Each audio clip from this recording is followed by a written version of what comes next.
Hey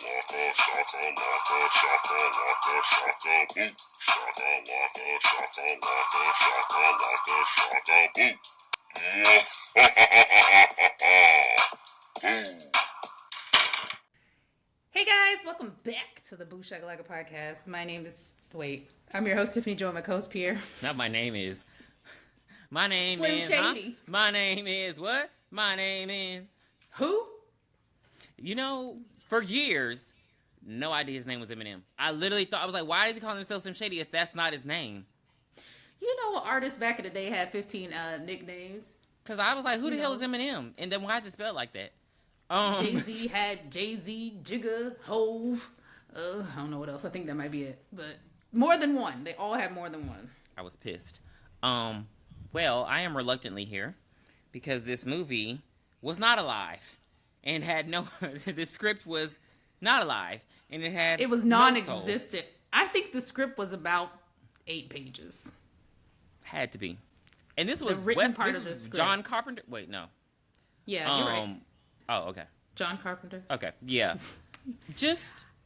But we're here for They Live, because we're not even talking about the movie we're reviewing. They Live, 1988. This movie follows a drifter, John Nader, who discovers special sunglasses that reveal a hidden world where aliens secretly control society through media, advertising, and political power. The whole time I was watching this, and I kept thinking, is this fucking play about us? Because I feel when people put that red cap on, they are those aliens. This fucking play was about us. This was in 88, but actually it's about 2026 people. Yeah, it was a lot of walking, a lot of aerial shots, a lot of scenic stuff, a lot of that music, like it was like the same little music, and I was like, is this a movie? Like it took so long till something actually happened. So it did. It was probably like 10 minutes, but we meet Data, and he is, I guess he's homeless. I don't know, a drifter. He gets to LA. He's looking for work. He goes to the unemployment office. Lady's like, we ain't got nothing. He said, well, what about this? What about that? She said, we ain't got nothing. I told you that the first time. What?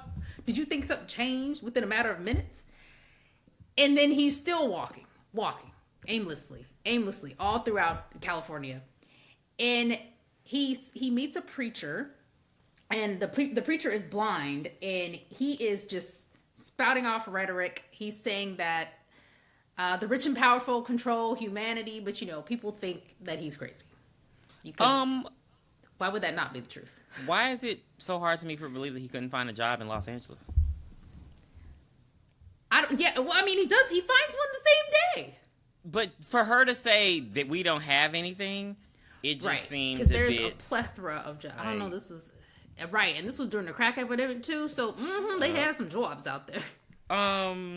They had some jobs.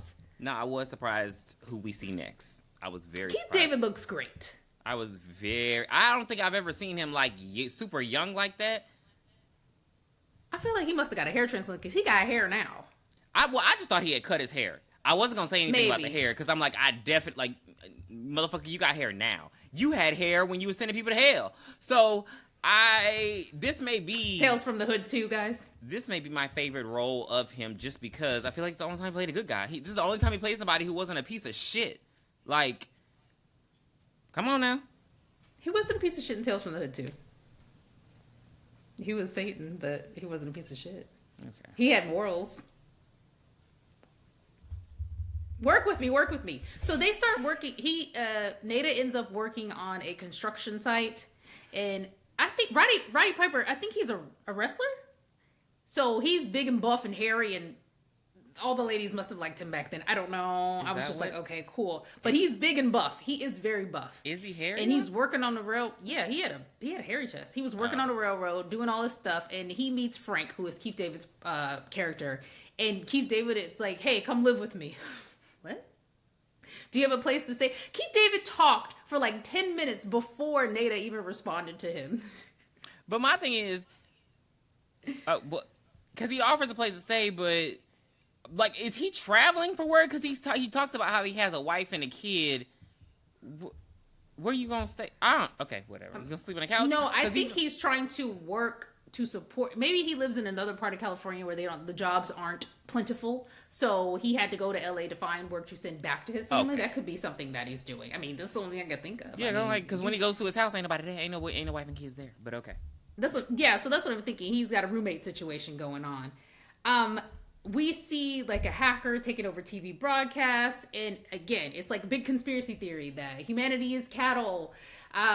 We got to unfold the truth. We got to get to the source of the root of the problem, blah, blah, blah. And every time we see Nada, he's just like, Every time he sees a broadcast, like, he doesn't give two shits. Is this fucking play about us? It does sound like 2026. Because he's just like, and walking off. Like, his dialogue is very low. Very low, guys. Very low. What happens after this? Well, 40 minutes of the film is spent of him walking around being skeptical. And that same fucking music playing. Like, well, he does meet the preacher again. He meets the preacher. Because he ends up finding out that, like, you know, you can hear the church. Like, you can hear, like, people singing and, you know, oh, like, stereotypical black woman noises in the church. Like, oh, yes, past the preacher and all this kind of stuff. But then he realizes it's a recording. Like, nothing, the church isn't really happening. So he discovers that there's this sort of, I guess we'll call them the resistance. Viva la resistance! And they're in there trying to basically, it's not that they haven't, I mean, I would say that they've cracked the code and they know that something's going on. And they know that, but they don't know exactly what it is. Yeah. And they don't get to find out because beep, beep, who got the keys to the Jeep? The police. They come over and Rodney King every damn body. Then this part was hard to watch because it did feel like 2026 because it just police beating the shit out of people and for no, like, what are y'all doing? They just roll up in there and just start beating people. They're even beating the blind black preacher, which was very triggering because I'm like, I can see the headline today. If they'll kill a neurodivergent black boy, they will beat a blind black man. I know it. Pray to God it ain't Stevie Wonder because then the country just might implode. But I can see them doing it. So, yeah, just beating everybody. And that's when, I think that's when Nada gets the glasses. Yeah, he gets one of the boxes from the church. So, yeah, he gets one of the boxes. He puts the glasses on. And as soon as he puts the glasses on, the world turns black and white. And billboards that probably had, I don't know, Mentos the Fresh Maker on it, now just say obey, conform. There's like one word, you know, the money says this is God. Like, it is... conform. It's all about conformity. You know, follow the leader. I am your God. This is what you need to do. This is the type of person that you need to be. That's why I said, is this MAGABOLONGA? Baloney. I know, but why did you? Because I was like, what? Why is she selling baloney? But okay. Now Oscar Mayer has a way with BOLOGNA. I had to say it. But he also consume and conform. Consume was the other word. I'm sorry. Consume. Yeah, but he also sees like certain people look like skeletons. That's the best way I can describe it. They just look like these hollow heads with little bitty the teeth. Like, look at this. Look at this. Like, it's like they look like little bitty skulls. Like if you had no skin. Big bug eyes. Yeah, it was just. They look very weird, but they're always in black and white. It's not everyone, but it's most people. And he just walks around with the sunglasses looking at people. And though he sees it, he instead of like doing something about it, freaking out, he does not do that. But he starts insulting them. He turns it into yo mama. Like he see an old lady at the store and just like, damn, you look a motherfucking mess, fool. Like, and she like, which would... On the outside looking in, it does look like, what the fuck is wrong with him? Like, damn. Like, right. But he does that to the wrong bitch because she pulls up her Dakota they watch. Just, like, now, I don't be seeing watches on everybody's arm, but they always go in there like, he can see us, you know, send the police down here, blah, blah, blah.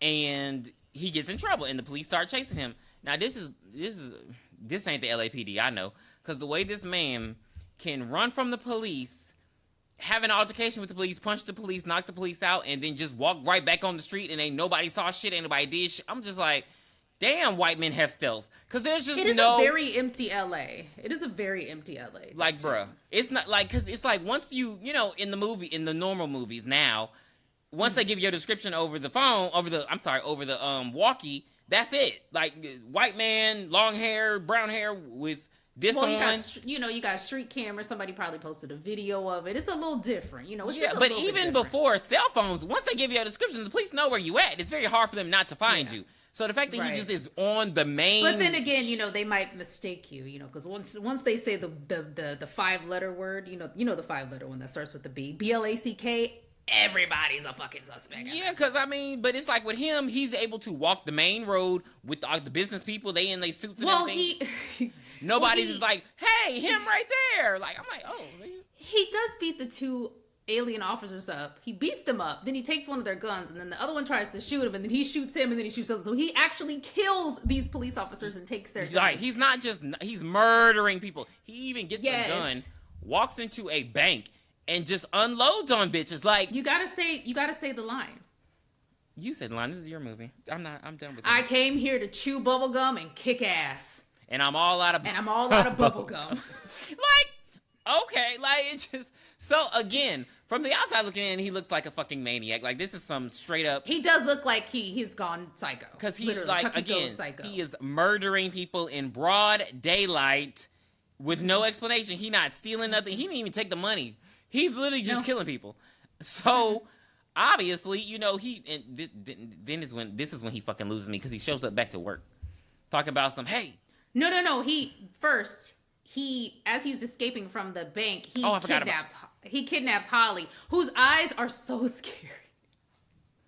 You know how I feel about colored eyes. Piercing blue eyes. Like, she has these eyes where you don't... Is there black in her? Icy. Yeah. I don't think there's even black in her eyes. It look like that's how icy it just they looks are. like it looks like the ocean in Barbados. Like, crazy. He she has no emotion. She's just like, okay, where would you like to go? So yeah, I did want to talk about this because when I was watching it, because it's my first time, I thought there was a lot of nuance to the situation. Because, he just tells her to drive off, get away from the police, and, he's like, drive home, you got a husband, drive home. She's like, she tries to lie, like, yeah, I got a husband. He's like, don't lie to me, bitch. You ain't got no husband. I can tell you look like you ain't been touched in 20 years. So they drive to her Hollywood Hill home. It's like way up in the hills. Look, news reporters made that much money back in the day. So, and they get there. But that house was probably $100,000 in 1988. So the nuance that I thought I was sensing was she was very uncomfortable, not because, this is a weird man with a gun, but because this is a man with a gun. I don't know if he's a good guy, bad guy. Because even when they get into the apartment, and she explains to him like, well, you have 2 guns, I don't have any. So whatever you say, I'm gonna say yes to. Like, it just felt like she was trying to let him know, like, dude, I'm uncomfortable because I don't have any power in this situation. Like, maybe if you give me a gun, maybe things will be even. A playing field will be even. I thought it was, like, interesting because it's like, in the wrong situation in a different movie, she could be driving to her death. She could be driving to be assaulted. So it's like, I thought that's where it was going, but that's not where it's going. I'm glad it was not. Because he's literally trying to say, well, put on these glasses, da-da-da. She like, let me make a phone call. Let me go get something to drink. She knocked him out the fucking window. So I'm like, oh, well, this is not that movie then. The way she popped out that window, like Maggie from Child's Play, the way he popped out that window was I was going to say... insane. I was going to say he popped out the window like Drew Barrymore in Charlie's Angels. But I see the Maggie thing. It was because of the hills. She hits him and he goes barreling out of her glass window. Like, I mean, she hit him, but like I just feel like he would have just bumped the window. Like, I don't. Yeah. Well, or did the glass break it? I can't remember. No, no. She did. The glass didn't break it. So I don't know if like maybe is what happened with cheap windows were just cheap glass. Because I just feel like I can't pop myself through no tempered glass like that. Like there has to be some sort of force. I have walked through a screen door before. That can happen in the South. But he falls. He should have died. He falls. Well, he was rolling. rolling. All through Hollywood Hills. I honestly thought he was going, because he left the glasses there. And I thought he was going to try to walk back up there. Now, she does end up calling the police, letting them know where she stays. She says, I'm fine. Yes. I live at 4215 Pussy Way. He's gone. I'm not. I was like, is she the mother alien? Why is she acting like this? I really thought that she like had the foolproof suit on. You know, she had the Angelica Houston from Witches suit on, and we couldn't see what she actually looked like underneath. Because he does wear the glasses around her and see that she's a human. That's why he trusted her to take him home. Right. But no, he doesn't go back up to her home. He just like goes and wallows in the sewers in the gully. And he goes to talk to Frank. Frank's like, what the hell you doing here? I got a wife and kid. Now, I don't know how he got another pair of glasses. I really didn't see that part. He went back. So he went back to the trash by the church, and and he was digging up in the trash. He pulled the Chucky in Child's Play 3. So he was in the trash can, and he finds the box, and then the truck comes on, and he's like, no, shit. You know, he said that. But anyway, he just went back to the ground. Like, it didn't flip him open and crush him. It just went back to the ground. So he now has a box full of the sunglasses. Right. Now, this is going to be the longest part of the movie. The longest part of the movie. This is actually, and we have to acknowledge it, the longest fight in cinematic history. I looked it up, and there's one that's longer. I think it's the longest fight in U.S. cinematic history. Oh, we don't... Oh. We're American! America. I bleed 250 red. years. I bleed red. Well, go back to where you came from. So, yeah. Ford tough. This fight is so popular that it was actually parodied by our friends over on Comedy Central, Matt Stone and Trey Parker. This was the fight that they used frame for frame for Cripple Fight! Ladies and gentlemen, there's a cripple fight in front of the store. Cripple fight? He even went to the church. I fucking hate Cartman. Jimmy and Timmy got into Jimmy and Timmy kicked some ass. I would not want to get in a fight with Jimmy and Timmy because just hell to the no. Just put on the goddamn hat. Like Frank. I remember seeing that episode. Was that the episode of the Lord of the Rings? No, it was the episode. It was the actual introduction to Jimmy, because it was when he tried to join the Boy Scouts. Because he was so popular and everybody stopped talking to Timmy. Mm-hmm. And it was because remember at the end of the episode he like he made them believe that Jimmy was gay and he got kicked out of the boy because the Boy Scouts don't let gay people in. Timmy and Jimmy were out of control. Think about how long the episode was and Boy Scouts still don't let gay people in. But that. The episode was 5. I was about to say something so off kilter. I'm not gonna say it. Protect those boys and Boy Scouts. That's all I'm saying. Okay. Namba. So the it's an iconic. It's 5 minutes and 40 seconds. Yeah, it's an iconic fight scene, y'all. If you haven't seen it, get on YouTube and just go watch it. At least the fight scene. The way I would have just been folded over on the side. Keith or Frank and Nada's just like, put the glasses on. I'm not putting them glasses on. Like, they are throwing punches. He would not put the glasses suplexes. On. Like, he even... Now, the part where he, like, pretended to help him up and then hit him, extreme. They even... I think they even asked... It's like they were fighting to the death. Yeah, they even asked Mr. Carpenter, like, did you ever want to cut, some of the fight scenes? He was like, hell no. Like, he kept it in there for a reason. The fight scene... doesn't even end until like they both draw weapons on each other, but then both of the weapons break. Like, it's very, very long, and at the end, he finally put the damn glasses on. And then, what's so funny with so when Nada finds the glasses, he's like, glasses on, glasses off, like glasses on, glasses off. Frank just leaves the glasses on. He's like, I know what the world looked like, bitch. Yeah, I know it ain't supposed to look like this. And he puts them on. He immediately sees an alien, and he's like, oh. Well, shit, let's go home and clean up. Now, it does piss me off. Well, let's go into hiding. Yeah, what does piss me off is they go home, Nada take his shirt off, and then all of a sudden the bruises are gone from the fight. Baby, they were... Okay. Those bruises would have lasted. I don't know. I've never been punched in the face. But... Even when he kneed him in the nuts, like... Y'all, no downtown, baby. They just like, oh, well, my bruises are gone. You know what? I did say this was the crack epidemic. They went and got a little crack so that they didn't. Oh yeah, that crack does heal you up because them faces look flawless. Amazing, except for when you start to get them holes in it. Anyway, so they agree to go into hiding, and then they go and they run into Gilbert, and he introduces them to the La Resistance. So we go, La Resistance lives on. Blame Canada. Blame Canada. It always comes back to South Park, and I'm tired of it. So, in the midst of them meeting, the resistance, and it's like this, like, small little group of people, it seems like, in another movie, we would have had character introductions, like, this is the tech person, this is that person. Now, we do get back introduced to, forgot her name that quick, Emily, Jennifer. And is there, no. Holly. I knew it was, Holly. And she comes in and I guess she had picked up, they don't really say, but I guess she picked up the glasses when the police got there and looked at them or something. But she's like, I'm sorry, I didn't know. And he's like, it's all right, I'm in love with you now. Right. They don't talk but for 2 seconds. Boom! Like, big explosion. Well, they get contacts first. They do get contacts. They don't have to wear the sunglasses. Oh, well, okay. Yeah. Yes. And boom, big explosion. The police come in there shooting. And now, see, this is where the movie loses me again. Because when scenes like this happen, now I do miss blow-up scenes. Like, I love the blow-up scene from Batman Returns. Like, I love when people are just talking and an explosion happens. But if you blow up a building, and only the 3 main characters that you need to survive, they're coming in there shooting blindly, so people are getting shot left and right. All, like, the priest, the other main character, they're all getting killed. How the fuck did they miss these 3 people? Like, they are just shooting up in there, and everybody managed to... It is my favorite thing. Plot armor. Baby, because I'm saying, if a building blows up and we're in it and they come in shooting, we better survive. If we don't survive, there will be hell to pay. Because we are definitely the main characters. Because who's going to talk about it? We need to be on the news. So we do find out... Hide your kids, hide your wife, because they blowing up shit. The aliens are using global warming...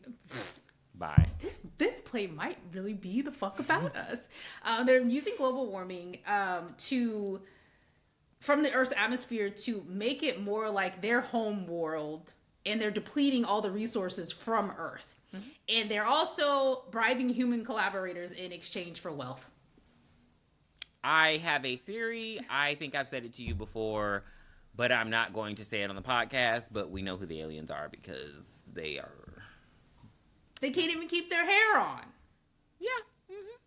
It just, I mean, anyway, this has happened before. This happened in The Faculty. This happened, like, especially when you come, if you've ever seen Godzilla, King of Monsters, you know where I'm getting at. Remember, okay. It's really, really good, but, damn, I don't want to spoil it for you then, but there's a plot twist to the villain in the movie. And it's this same It's movie. not Godzilla. Is it always the rich white man? Like, well, Chris Tucker told us that in Rush Hour 2. Follow the rich white man. Well, yes. The point is, the main villain is not from Earth. There you go. And he starts fucking up the Earth's atmosphere so he can survive in it. So, yeah. Hello. You know what? Yeah. Sounds like a plan. So, yeah, we're moving on. And where are we at now? Frank and Nada get cornered. And Frank activates an alien wristwatch. Oh, I forgot about that part. When he was in the bank, one of the aliens, like, Nada was getting ready to shoot him, one of the aliens, and he was on the wrist. He's like, I can see him. He has on a blue flannel shirt. He looks like one of the killers from Scream, and he has a long mullet bob, and he twists his watch and he disappears. So Nada gets one of those watches. So he clicks it and they disappear. And they spaceport under Cable 54, which is an alien-run news network. Now, this part confused me because... It was like they had a lot of dialogue at the end. Like, It was like, here, this is what happened, blah, blah, blah, we gotta wrap this up. We're close to 90 minutes, come on, blah, blah, blah, blah. Right, they're not giving us any more for the budget. And they go into this, like, they go upstairs to this, like... very formal. I mean, it looks like, I don't know what like a dinner, like, I don't know, the DNC dinner. Oh yeah. The DNC dinner, and they're up there, and they're just like basically spilling the plan. Now, everybody has on suits. They come in wearing the same clothes they've had on the whole movie. So no, they didn't. They did change because they were dirty as hell after that fight. They changed. Okay, they still have on jeans and t-shirts. I think there might have been some cargo. Okay, but still, they're walking in. Yeah, Keith David had on cargo, but with some Timberland boots. And they walking up in there, and nobody bats an eye. The speaker's up there speaking about basically spilling the whole plan. Like, yes, and this is what we do. It's basically like the billionaires of Earth. Like, you know, it's always, like Tiffany said, it's always the rich white people who have colluded with the enemy So and they're basically going over that, but they're just walking around the room. And nobody's batting an eye. Security ain't saying nothing. They even run into a guy they know. Mm-hmm. And he's like, "Oh shit, I didn't know they let y'all guys in." And I'm like, "Who said they did that?" Like it was a very big short. What do you call this? A short sight for the enemy. Like I just feel like the enemy should have been like, "Hey, who are you?" Nobody was like, "Hey, who are you?" Stop them. Do anything. Like right. I could see if they had on like server uniforms, like they were in movies holding like up a glasses. Yeah, in Marvels like this, they're usually in a disguise. They come up there like dressed outside. Somebody should have said something. And he ends up taking him around, basically exposing himself like, yeah, I didn't know you guys were in it, but I'm glad you're in it. And, he shows them like how they get from their planet to Earth.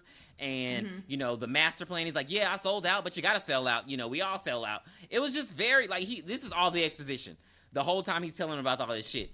And then it's time to whoop a little ass. Because we don't have much of this movie left. It's the end of the movie. It's the climax. Yeah. Let's do it. So they beat his ass and... they get some guns. He ends up teleporting away though, so they don't get him.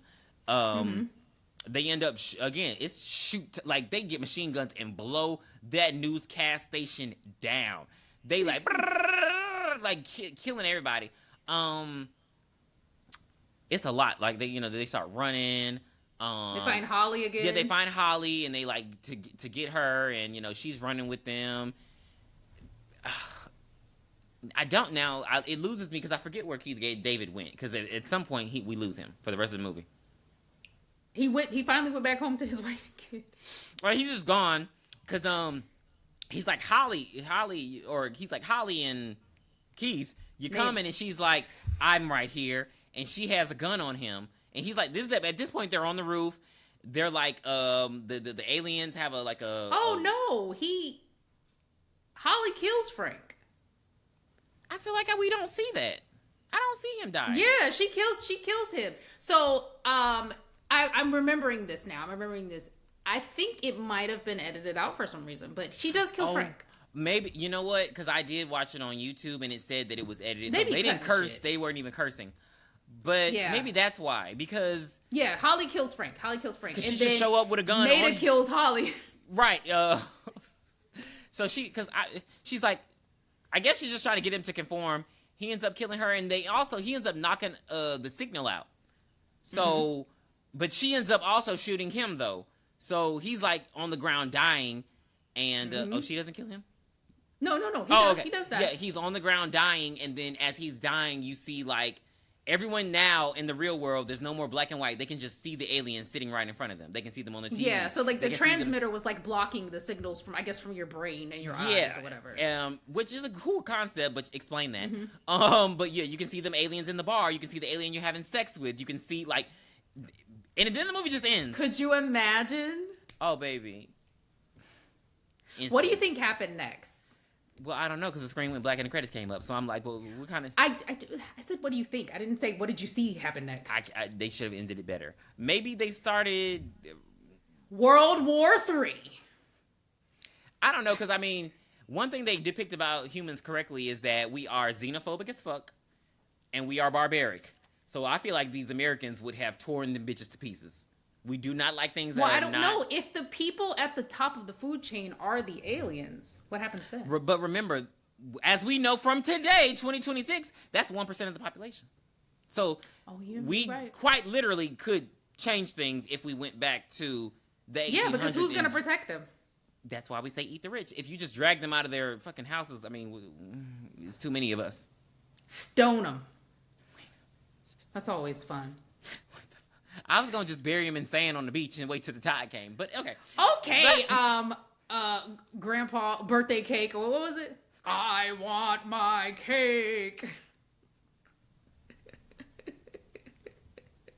Yeah, right. Well, everybody, that was 1988's They Live. I don't know why I recommended this, but I don't know either. I had a good time watching it. Like, you could easily fast forward. The movie would probably be like 30 minutes.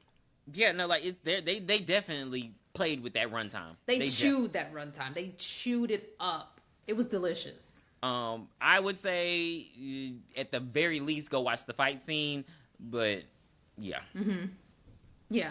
I'm gonna give it a 3. And I think I give it a 3 because of the social commentary you can get from it, which is crazy how relevant it is today, which is something you would have never thought. You would have never thought that today. And if you would have asked me in the year 2000, what do I think the year 2026 is going to be? And if they would have told me all these things, I would have been like, you're lying. You're joking. You're joking. Because it's insane. Even the thought of like, oh, a reality TV star, no. Especially when we got introduced to reality TV and that was like just New York them. Absolutely not. Like, there's no way. But then they're about to elect Spencer Pratt. So, whatever. Now, I want to give it a 1. I'm going to give it a 2 just because it was excruciating to watch it until the fight scene. After the fight scene, everything, like the exposition, everything started making sense and like the movie was moving. So I would give it a 2. I like that's the only thing saving it from a 1. But like the 2, I feel like it could have been a Tales from the Crypt episode. Yes, or even an X-Files episode. You know, it could have been an episode of something good. Goosebumps, X-Files, anything. So yeah. Goosebumps. Yeah, I agree. All right, guys. Well, come back. I'm here. Next time we're here. There will be a little episode thrown in between. I did a audio episode with Jay. We did Mansquito. We are starting our creature feature bonanza, if you will. So check that out on Spotify, YouTube, all that good stuff. It actually might be out before this episode, so never mind. Don't know why y'all Hopefully did this audio. Hopefully you already heard it. Because I didn't realize halfway through that my head was half cut off. Okay, done with you. Thank you. So we will be reviewing, just because it's Pride Month. Happy Pride Month. Happy Pride. We will be reviewing The Parenting. And if you'd like to get on HBO, it's not HBO Max anymore. If you'd like to get on HBO and watch The Parenting and watch our review. It's not called HBO Max anymore? No. They got rid of the Max. No, remember it was just Max. So now it's just HBO? Yeah. My app says HBO. Look, I don't know what to tell you. I can't keep up with you kids. Well, I don't know. I don't know. I need you to text me your login because I ain't got that. But all right, we will see you guys later. Bye. Bye. I definitely don't. Where did you hide it, Dan? Please be sure to send us your requests at blueshakalakapodcast@gmail.com. You can find us on Twitter X, blueshakalakapod. You can also find us on Spotify, Apple Podcasts, and Instagram at blueshakalakapodcast.